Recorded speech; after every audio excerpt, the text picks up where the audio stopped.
Obrigada. Ora, eu, em primeiro lugar, queria agradecer à organização o convite para estar aqui.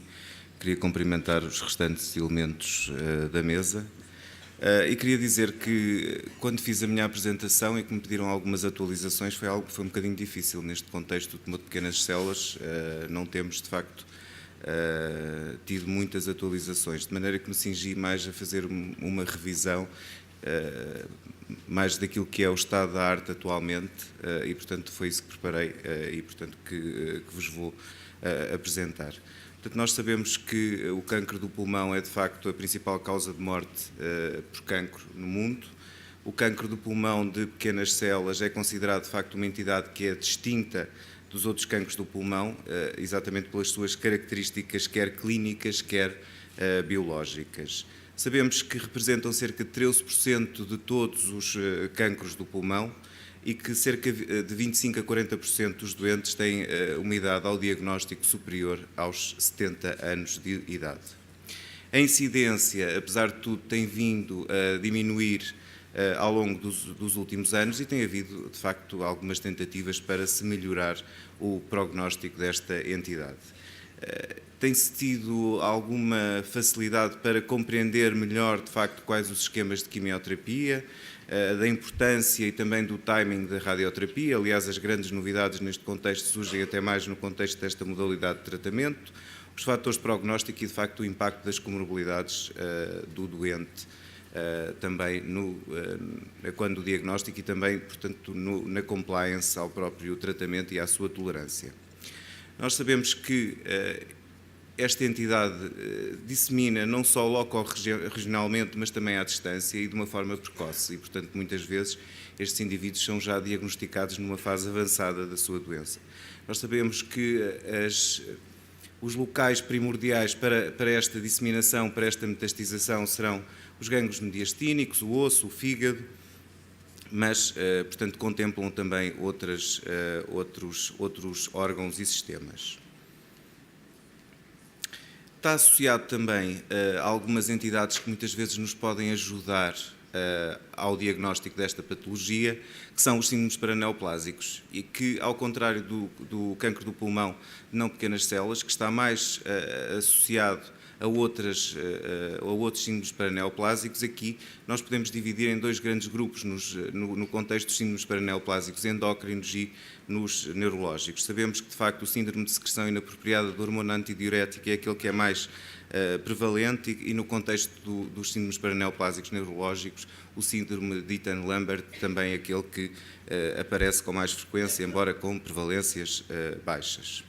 Sabemos também que a maioria das recidivas ocorre nos primeiros anos e que, de facto, este tumor, de facto, se não tratado, tem uma sobrevivência curta, cerca de 2, 4 meses. Com a quimioterapia conseguimos, de facto, alcançar os 14, 20 meses de sobrevivência.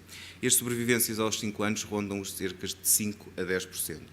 Estão já identificados alguns fatores de prognóstico associados, nomeadamente, obviamente, a extensão de doença a quando o diagnóstico, o Karnofsky Performance Status, o próprio género, portanto, se é masculino, se é feminino, portanto, já são, de facto, fatores de prognóstico que estão identificados e que conferem depois, obviamente, o impacto a nível da sobrevivência.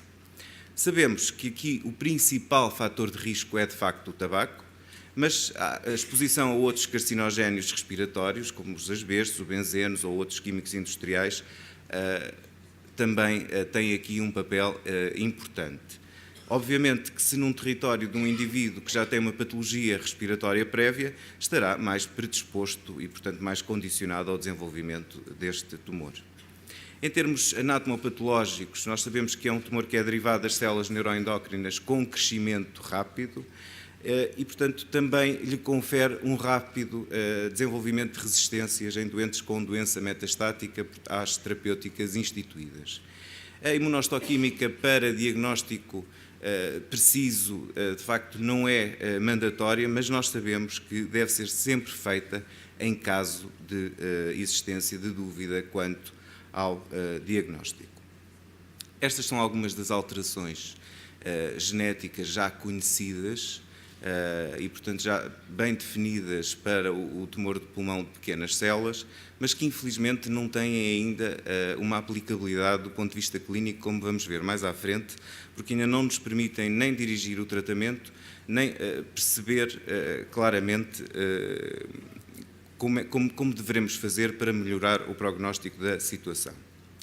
O estadiamento é o estadiamento geral, que todos conhecemos e que eu não me vou aqui debater longamente, só chamar de facto a atenção que nós sabemos que relativamente à PET, 9% dos doentes são subestadiados e que cerca de 4% dos doentes são subestadiados. E também é importante dizer que os achados da PET-TAC, de facto, quando têm impacto em termos do estadiamento e, consequentemente, em termos da terapêutica, portanto, devem sempre ser confirmados histologicamente.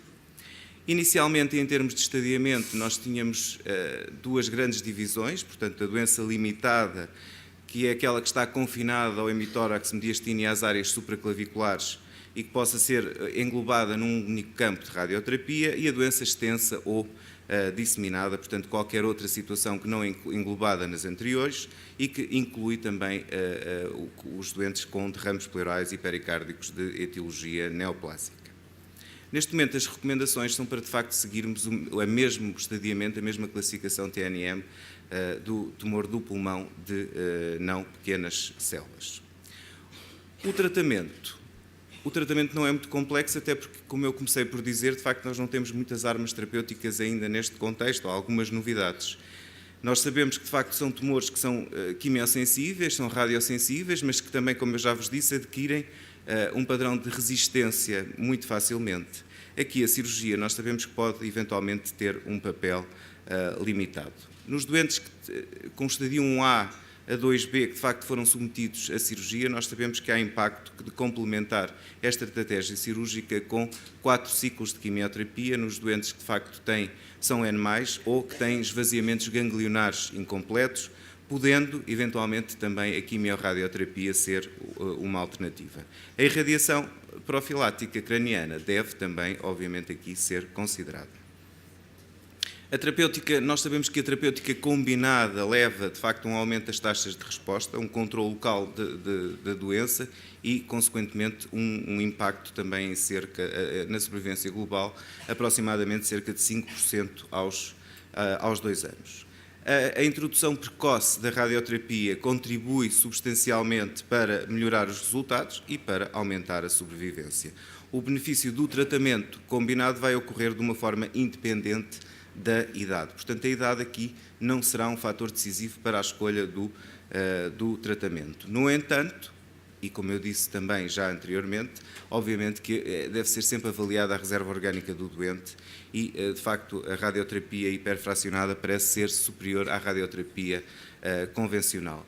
Está também, e há já alguns estudos também que o documentam, associado a um aumento dos efeitos secundários, nomeadamente a esofagite, portanto, limitante da continuidade do tratamento.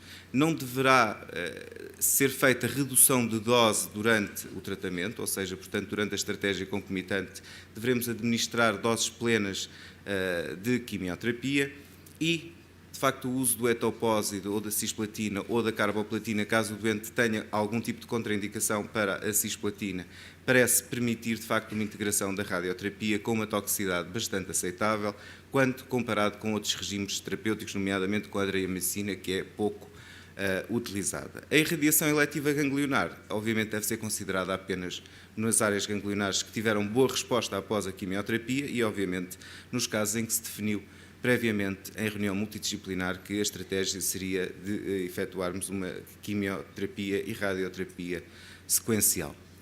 Também algo importante é que, muitas vezes, o uso de fatores de crescimento durante esta estratégia combinada, e nomeadamente que vai envolver irradiação do mediastino, está contraindicada. E porquê? Porque leva, de facto, a um aumento do risco da trombocitopenia prolongada e, consequentemente, morte por toxicidade, principalmente do ponto de vista pulmonar. O tratamento dos doentes com doença limitada, mas que apresentam derrame pleural e psilateral e que têm resolução deste mesmo derrame após a quimioterapia, apresentam de facto uma sobrevivência mais longa se tratados em seguida com um esquema concomitante de quimio e de radioterapia.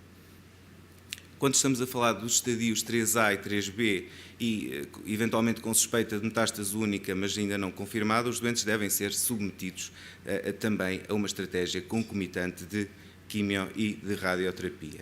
Os esquemas são os que já anunciei previamente, portanto, a associação do etopósito com a cisplatina e o início da radioterapia deverá ser sempre o mais cedo possível, portanto, dentro dos 30 primeiros dias de quimioterapia, preferencialmente no início do primeiro ou segundo ciclo, caso o doente não tenha ainda condições para iniciar essa mesma estratégia. Obviamente que aqui também a irradiação craniana profilática deve ser considerada em doentes que apresentam resposta. Obviamente que temos que avaliar o doente, nomeadamente no contexto de existência de doença vascular cerebral prévia. Em relação às lesões solitárias e que falei inicialmente, suspeitas de serem metastáticas, mas não confirmadas, deve ser introduzida a radioterapia no esquema de tratamento após, de facto, a avaliação de resposta à estratégia inicial. Na doença metastática, embora nós saibamos que, de facto, com a quimioterapia haja uma elevada taxa de resposta, cerca de 70%, a sobrevivência livre de doença é de somente 5,5 meses e a sobrevivência global média é inferior a 10 meses. Portanto, a quimioterapia vai também assentar no mesmo esquema que falei anteriormente, a associação do etopósito com o sal de platínio, com o esquema, portanto, sendo a carboplatina podendo ser considerada uma opção, de facto, em doentes que apresentam contraindicação, como eu já vos disse. Deverão ser realizados cerca de 4 a 6 ciclos de tratamento, mediante avaliação de resposta e mediante também avaliação de tolerância do doente, e poderemos eventualmente ter outros esquemas de tratamento caso os doentes tenham algum tipo de contraindicação, nomeadamente contraindicação cardíaca para a utilização do etopósito e da cisplatina ou da carboplatina.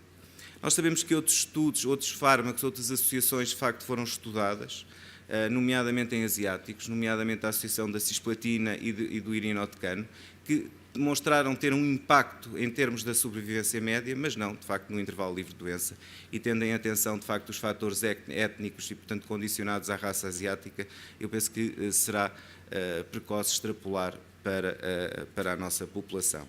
Poder-se-ão, no entanto, usar outros esquemas, não é? Cisplatina associada ao irinotecano, a gemcitabina com a carboplatina e, eventualmente, o topotecano oral. Também aqui, a irradiação craniana profilática deve ser considerada nos doentes que, de facto, obtiveram resposta, quer tenham tido resposta completa ou resposta parcial. O tratamento de segunda linha, também como eu já vos falei, vai depender, de facto, da recidiva, se a recidiva é precoce ou não. E nós sabemos que em doentes com uma recidiva rápida, ou seja, inferior a 6 meses, ou refratários ou que progrediram sob a terapêutica de primeira linha, deve-se avaliar sempre para protocolo de investigação ou para Best Supportive Care ou tratamento paliativo. Para recidivas mais tardias, teremos outro tipo de alternativas, nomeadamente o topotecano ou a associação da ciclofosfamida com a doxorubicina e a vincostrina.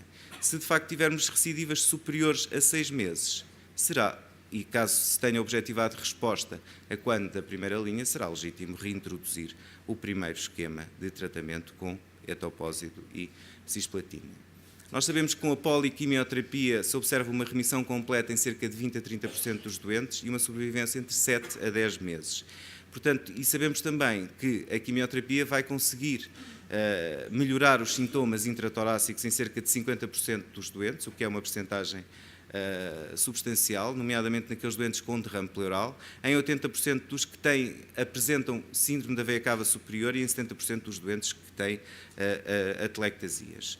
Realizar a radioterapia radical torácica nos doentes com ECOGs inferior a 2, em que se obtenha, de facto, com a poliquimioterapia uma resposta completa ou parcial, poderá ser também uma estratégia a avaliar caso a caso em reunião multidisciplinar. Como eu já vos disse também, o tratamento paliativo ou o Best Supportive Care aqui são também alternativas que me parecem viáveis, tendo em conta a avaliação do doente.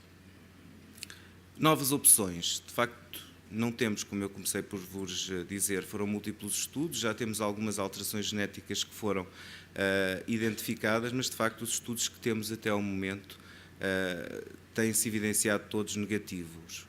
no futuro, o que é que esperamos? Esperamos que, de facto, as terapêuticas-alvo em estudo ou que já estão a ser utilizadas, nomeadamente do cancro do pulmão de não pequenas células, possam vir a ser aplicadas no cancro do pulmão de pequenas células. Temos ainda outros ensaios a decorrer, de qual vamos aguardando o resultado, ensaios ainda em fase precoce e, portanto, esperemos que nos tragam algumas novidades. Algo que eu gostaria de partilhar convosco e que também tem sido alvo de debate neste Congresso é, de facto, a imunoterapia, que parece aqui também ter uma palavra a dizer. Não é? Estão a decorrer alguns ensaios com o ipilimumab, ensaios de fase 2, fase 3 e um estudo, o ETOP Study, portanto, em que os doentes fazem quimioterapia, posteriormente, em caso de resposta, são randomizados um para um braço de placebo e outro para um braço que vai fazer ipilimumab, e a monitorização é feita, de facto, pela pesquisa das células tumorais circulantes. Parece-me que poderá ser por aqui. Vamos aguardar ainda os resultados. E era tudo o que eu tinha para vos dizer e obrigado pela vossa atenção.